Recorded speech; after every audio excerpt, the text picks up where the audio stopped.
अग्निपथ योजना को बिना शर्त वापस ले और जिन छात्रों पर दमन हुए दमन के लिए सरकार माफ़ी मांगे और छात्रों पर से मुकदमे वापस हो। साथ साथ जिन छात्रों को जेल में डाला गया है उन्हें रिहा करे।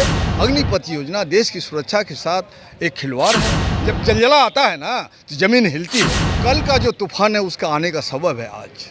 बिहार शॉर्ट्स देख रहे हैं आप, मैं हूं आपके साथ मिराज मलिक। अग्निपथ योजना को लेकर पूरे देश में एक तरफ बवाल चल रहा है। आपको बता दें कि नेता प्रतिपक्ष तेजस्वी यादव विधानसभा से पैदल चलकर राजभवन आए राज्यपाल को विज्ञापन सौंपने के लिए। हमारे साथ महबूब आलम है। क्या लगता है सर, विज्ञापन सौंपने के बाद कुछ होगा? बिल्कुल होगा, हमें पूरा भरोसा है कि हमने जो महामहिम को ज्ञापन दिया है जिसमें मुख्य मांग है कि अग्निपथ योजना को बिना शर्त वापस ले और जिन छात्रों पर दमन हुए दमन के लिए सरकार माफ़ी मांगे और छात्रों पर से मुकदमे वापस हो।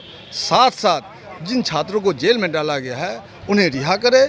उसके बाद सैनिक भर्ती की जो ठेका प्रथा है ये प्रथा वापस ले।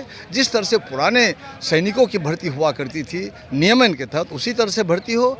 ये अग्निपथ योजना देश की सुरक्षा के साथ एक खिलवाड़ है, नौजवानों के भविष्य को बर्बाद करने की एक साजिश है। इसलिए हम मांग करते हैं कि देश के हित में नहीं है, देश के व्यापक हित के लिए सरकार को माफ़ी मांग करके ये योजना को वापस लेना चाहिए। जिस तरह से छात्रों ने सरकारी संपत्तियों को नुकसान पहुंचाया, ट्रेनों में आग लगाई। अरे सरकारी संपत्तियों को नुकसान पहुंचाया, आपने देखा सरकारी संपत्तियों को छात्रों ने नुकसान पहुंचाया।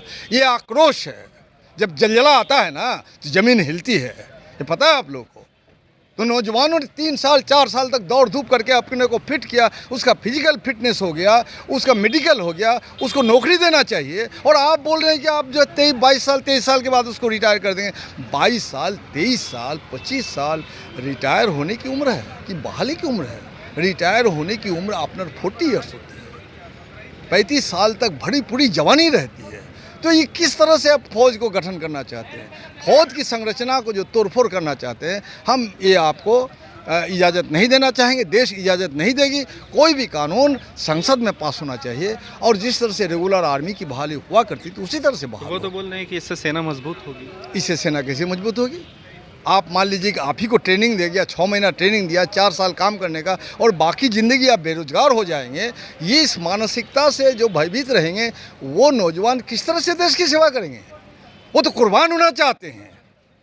वो तो 15-20 साल अपनी भरी जवानी देश के हित में, अपने सरहद की हिफाजत के लिए अपने को कुर्बान होने का जज्बा रखते हैं और आप उसको रिटायर कर रहे हैं। सवाल ये भी उठता है, बस 4 साल वही 75% का पता नहीं, 25% को आरक्षण मिलेगा। अब 25% कौन है उसमें ये भी नहीं कौन है और उस 25% का क्या नियमन है आपका? ये सब फजूल कानून है। दिमाग खराब हो गया है इन लोगों का। जाने का रास्ता तलाश कर रहा है, भागने का दिशा तलाश कर रहा है। इसलिए हम पॉलिटिकल पार्टी इनके समर्थन में है। आज 90 विधायक सांसद मिलकर के हम लोगों ने मार्च किया और इसका सम्मान करे। अगर इसका सम्मान नहीं करेगा तो कल का जो तूफान है उसका आने का सबब है आज। अगर ये आपको स्कीम वापस नहीं होती है तो आरजेडी क्या करेंगे? आरजेडी का सवाल नहीं, और जितना गठबंधन पूरा विपक्ष का सवाल है। हाँ, पूरा विपक्ष सवाल है। आने वाला विधानसभा में 24 मार्च को हम 24 जो जून है इसको विधानसभा में उठाएंगे। विधानसभा में मांग करेंगे, सर्वसम्मत विधानसभा में प्रस्ताव पारित हो कि बिहार की जो 12 करोड़ जनता ये नहीं चाहती है और देश की जनता नहीं चाहती और बिहार विधानसभा के माध्यम से बिहार इसकी रहनुमाई करेगा और देश में बड़े पैमाने का आंदोलन की तरफ हम जाएंगे। तो क्या लगता है किसान बिल की तरह इसको भी वापस बिल्कुल वापस लेना होगा, घुटने में आना होगा उसको। चलिए, लेकिन हमारे साथ है महबूब आलम। उनका साफ तौर पे कहना है कि किसान बिल के तहत इसको भी वापस लिया जाएगा और सरकार को कहीं ना कहीं घुटने पे आना होगा। इसी तरह की तमाम बड़ी खबरों के साथ हमारे साथ जुड़ रहे हैं। तब तक के लिए आपका बहुत बहुत धन्यवाद।